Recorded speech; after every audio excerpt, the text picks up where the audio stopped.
अस्सलाम वालेकुम जी। आज का हमारा टॉपिक है फ्री इलेक्ट्रॉन लेज़र। एक नई तरह की लेज़र कह लें, एक अनयूजुअल किस्म की लेज़र होगी जो इसको हम देखेंगे और काफ़ी इसका कह लें कि डिफरेंट मैकेनिज़्म होगा। आम जो हम लेज़र से पढ़ते आए हैं, इससे पहले मुख्तलिफ तरह की जो टाइप की लेज़र पढ़ी हैं, तो देखते हैं इसकी वर्किंग कैसे होती है, इसके की कंपोनेंट क्या है, इसके एडवांटेज, डिसएडवांटेज, एप्लीकेशन, वो सारा आज के लेक्चर में। तो फ्री इलेक्ट्रॉन लेज़र जैसे मैंने कहा एक रिलेटिवली एक्सोटिक टाइप है, यानी कि अनयूजुअल किस्म की लेज़र है जहाँ पे ऑप्टिकल एम्प्लीफिकेशन आप अंडुलेटर से हासिल करते हैं। अब अंडुलेटर क्या है, ये अभी डिटेल में पूरा एक मैं समझाऊँगा कि क्या है, समझ लें एक डिवाइस है। और जहाँ पे इस इंडुलेटर में क्या किया जाता है, हम हाई एनर्जी यानी रिलेटिविस्टिक इलेक्ट्रॉन भेजते हैं, जिनको ज़ाहिर है वो आप एक साइक्लोट्रॉन से या किसी ऐसी मशीन से भेजेंगे। इलेक्ट्रॉन एक्सेलरेटर से निकालेंगे उनको और वहाँ पे इंडुलेटर में भेजेंगे, वहाँ पे फिर ऑप्टिकल एम्प्लीफिकेशन होगी। अब ये डिवाइसेस ऐसे होंगी कि जो एनर्जी या रेडिएशन यहाँ से निकलेंगी वो टेट्राहर्ट्ज रीजन में से, और उसमें आपकी इंफ्रारेड भी हो सकती है, विजिबल भी हो सकती है, अल्ट्रावायलेट भी हो सकती है, एक्सरे रीजन भी हो सकती है।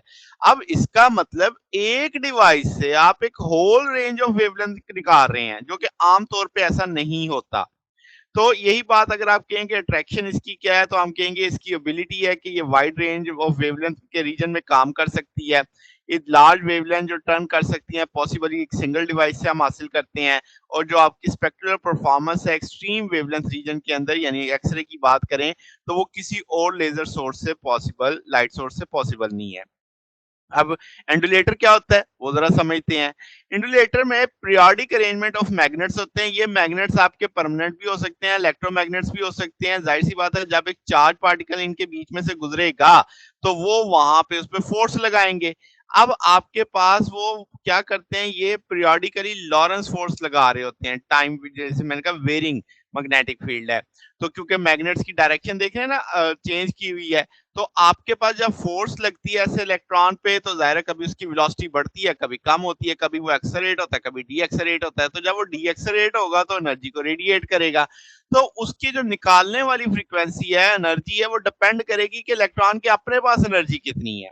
ठीक है। फिर आपके पास इंडुलेटर का पीरियड के कितनी दफा वो स्विच हो रहा है, या आपके पास तो इस तरह जो वीक मैग्नेटिक फील्ड स्ट्रेंथ है, यानी मैग्नेटिक फील्ड की स्ट्रेंथ पे भी डिपेंड करेगा। अब यहाँ पे स्पॉन्टेनियस और स्टिमुलेटेड एमिशन दोनों तरह के हो सकते हैं। तो आपके पास एक सर्टेन वेवलेंथ रेंज के अंदर एम्प्लीफिकेशन होती है। अब अगर हम थोड़ा सा डेप्थ में देखें इंडुलेटर में होता क्या है कि जब एक फास्ट इलेक्ट्रॉन जो नियरली स्पीड ऑफ लाइट से आता है, यानी रिलेटिविस्टिक स्पीड के करीब करीब होता है मैग्नेटिक फील्ड में, तो वो डिफ्लेक्ट होता है और वहां पे वो जनरेट करता है ब्राइट कोलिमेटेड लाइट। जो आपके पास आप उसका जो रास्ता होता है टेंजेंशियली उसके टेंजेंट पे वो कर्व ड्रा कर रहा था, जैसे आप इस तस्वीर में देख रहे हैं टेंजेंट के तौर पे वो निकाल रहा है उस चीज को। अब ये सबसे पहली बात इलेक्ट्रॉन सिंक्रोट्रॉन एक्सेलरेटर में 1947 में ऑब्जर्व की गई और इसे हमने सिंक्रोट्रॉन रेडिएशन का नाम दिया था। अब क्या होता है कि आपके पास काफी अरसे तक साइंटिस्ट इसको इम्प्लाई करते रहे कि आप हाई इंटेंसिटी रेडिएशन निकालें जो वाइड स्पेक्ट्रल रेंज के अंदर हो, इंफ्रारेड से लेकर एक्सरे तक। जो मॉडर्न पे आपके पास सिंक्रोट्रॉन रेडिएशन है, वहां पे आप सिंगल मैग्नेट यूज नहीं करते, वहां पे सीरीज ऑफ 10 और हंड्रेड्स मैग्नेट्स आप लगाते हैं पैटर्न के साथ। और आपके पास जाहिर सी बात है उनकी अल्टरनेटिंग फील्ड होती है जिसे हम एंडुलेटर बोलते हैं, और इलेक्ट्रॉन की बीम विगल्स करती है जो स्लाइटली यानी अपने पाथ से हटती है। जैसे आप इस तस्वीर में देख रहे हैं सिंक्रोट्रॉन से निकल रहा है, आपने उनको एक पाथ दिया, फिर आपने उनके रास्ते में मैग्नेट लगाए। अब आपके पास ये विगलर लिखा हुआ है, फिर आप देख सकते हो कि वो इंडुलेटर थोड़ा सा आपने उनको फोकसिंग की और एक वक्त आएगा कि आप उनको बिल्कुल कोलिमेटेड कर दोगे। अब ये कैसे होगा, ये यही हमारा टॉपिक है, ये हमने आगे चल के देखना है। ये तो फिल वक्त आपको एक इंट्रो सा दिया जा रहा है। अब दो लफ्ज आ गए, इंडुलेटर और विगल्स। इन दोनों में फर्क क्या है, आप वाजिया फर्क वैसे देख भी सकते हैं। तो जो बेसिक फर्क है वो आपके पास है कि कोहेरेंस का, कि आपके पास जो इंडुलेटर होता है इमिटेड रेडिएशन कोहेरेंट होती हैं। तो इसका मतलब आपके पास इंटरफेरेंस करना उनके लिए आसान होगा, कंस्ट्रक्टिव इंटरफेरेंस करेंगे वो। तो यही बात यहाँ पे है कि जब आपके पास इलेक्ट्रॉन जनरेट करता है लाइट, तो वो इंटरफेयर करता है कंस्ट्रक्टिवली, और आपके पास मोनोक्रोमेटिक लाइट आपकी बीम एक निकलती है। चूंकि यहाँ पे कोहेरेंस है नहीं तो एक दूसरे के इफेक्ट को कैंसिल कर देती हैं। तो यही चीज़ आपने बस समझनी है कि आपके पास कोहेरेंट इंडुलेटर और विगलर में ये बेसिक फ़र्क आ जाता है। अब अगर इसका मतलब फ्री इलेक्ट्रॉन लेज़र जिसे हम एफईएल बोलते हैं, ये एक इंडुलेटर के कांसेप्ट को इस्तेमाल करते हुए काम की जाती है। अब चूँकि हम एक्स-रे पैदा करना चाहते हैं, तो अब आप क्या करेंगे कि आप एक बहुत लंबा और मच बेटर क्वालिटी की इलेक्ट्रॉन बीम लाएँगे जिसकी डेंसिटी और एमिटिस जो यानी आप जनरेट करेंगे, वो आप हाई एम्प्लीफिकेशन हासिल करेंगे सैचुरेशन में एक सिंगल पास के अंदर ताकि वो इतनी एम्प्लीफाई हो जाए। तो स्पॉन्टेनियस इंडुलेटर रेडिएशन जनरेट होंगी फर्स्ट पार्ट में, फिर वो इंडुलेटर से इंटरेक्ट करेंगी और इलेक्ट्रॉन बीम को इवेंचुअली मॉड्यूलेट करेंगे उसकी डेंसिटी को, ताकि मिलियंस ऑफ इलेक्ट्रॉन रेडिएट करें इन फेज, ताकि वो सारी की सारी इन फेज आ जाए, कंस्ट्रक्टिव इंटरफेयर करें, तो ट्रमेंडस गेन होगा, अल्ट्रा शॉर्ट पल्सेस होंगी और उनका मैग्नीट्यूड ज्यादा पावरफुल होगा तमाम डिफरेंट एक्सरे सोर्सेज के लिहाज से। अब जरा इसकी वर्किंग को समझते हैं कि हो क्या रहा है। अब आप देखो ज़रा पहले कि मैग्नेट्स अल्टरनेटर लगे हुए हैं आपके पास, ठीक है?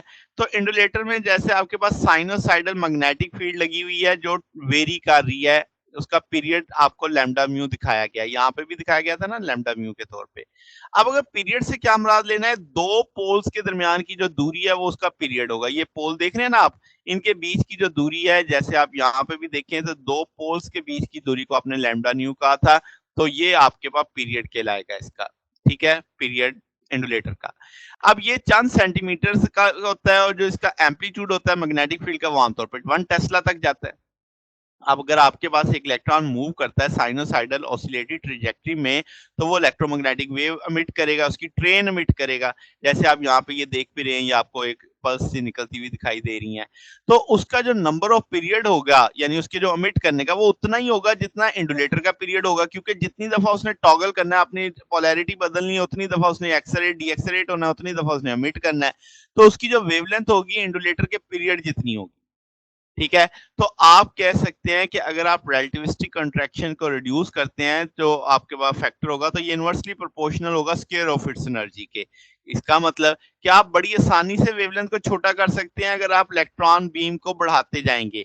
तो आपके पास गीगा इलेक्ट्रॉन वोल्ट की जो बीम होगी, हम कह सकते हैं वो आपके पास ऐसी वेवलेंथ प्रोड्यूस करेगी जो एटॉमिक डिजायर एटॉमिक डायमेंशन की होगी। आप उसको साइज खुद से आप तय कर सकेंगे। फिर क्योंकि हम एक्सरे पैदा करना चाह रहे हैं, तो विड्थ जो आपके पास एनर्जी डिस्ट्रीब्यूशन रेडिएशन की है वो इनवर्सली प्रोपोर्शनल है किसके, नंबर ऑफ इंडुलेटर पीरियड के। इसका मतलब आप जितना ऑर्डर बढ़ाते चले जाएंगे, रेडिएशन आपकी वेल कैलकुलेट होती जाएगी और ओपनिंग एंगल आपके पास माइक्रो रेडियंस में होगा, यानी इंतहाई आपके पास इंटेंस कह सकते हैं। तो आपके पास जो बीम का डायमीटर है लेस देन 1 मिलीमीटर है, जो आपके पास अगर 100 मीटर दूरी से भी आप देखते हैं सोर्स से, इंडुलेटर के सोर्स से, तो आप फिक्स से देखें तो जो आपको वेव लाइक इलेक्ट्रॉन का पैथ दिखाया गया है, ये आपको एग्जेजरेट किया गया है, यानी समझाने के लिए बड़ा बनाया गया है। हकीकत में तो ये फ्यू माइक्रोमीटर्स का होता है। तो रेडिएशन जो कोन की आप ओवरलैप करती है, इंटरफेरेंस कर रही है, देखें कोन की शक्ल आपको बनती दिख रही है। अब जितनी ये छोटी होगी, ये एक दूसरे के ओवरलैप करेगी और इंटरफेयर करेगी, तो आपके पास जो जनरेटेड लाइट है वो स्लाइटली फास्टर होगी और इलेक्ट्रॉन कंस्ट्रक्टिवली इंटरफेरेंस अकर करेगी।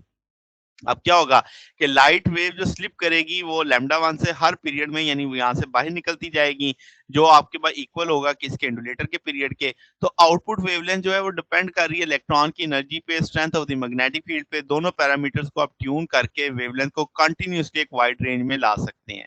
फिर आपके पास अगर हम एडवांटेज की बात करें तो आपके पास बाकी सिंक्रोट्रॉन रेडिएशन सोर्सेज की तरह है, तो आपके पास एफईएल जो जनरेट कर सकती है वो हायर स्पेक्ट्रल ब्राइटनेस होगी, कोहेरेंस उसकी ज्यादा होगी।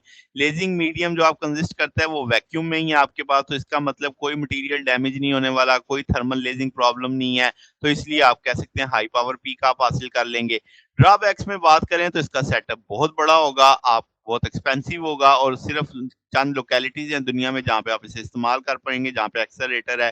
फिर अगर हम एप्लीकेशंस की बात करें तो आपके पास मल्टीपल फील्ड्स के अंदर इसका माल आता है, atomic and molecular physics, ultra fast X ray science के अंदर, मटेरियल स्टडीज के अंदर, अल्ट्रा फास्ट केमिकल डायनेमिक्स में, बायोलॉजी में, मेडिसिन में, बेशुमार जगहों पे इसका इस्तेमाल होगा। तो ये हमारे पास आज का टॉपिक है। अगर आपको इसमें कोई बात पूछनी हो, डाउट हो, तो नीचे कमेंट्स में पूछ सकते हैं। वीडियो अच्छी लगी हो तो वीडियो को लाइक कीजिएगा, दोस्तों के साथ शेयर कीजिएगा, चैनल को सब्सक्राइब कर दीजिएगा। अब तक के लिए इतना ही, बकिया इंशाल्लाह फिर नेक्स्ट देखेंगे। ओके, अल्लाह हाफिज।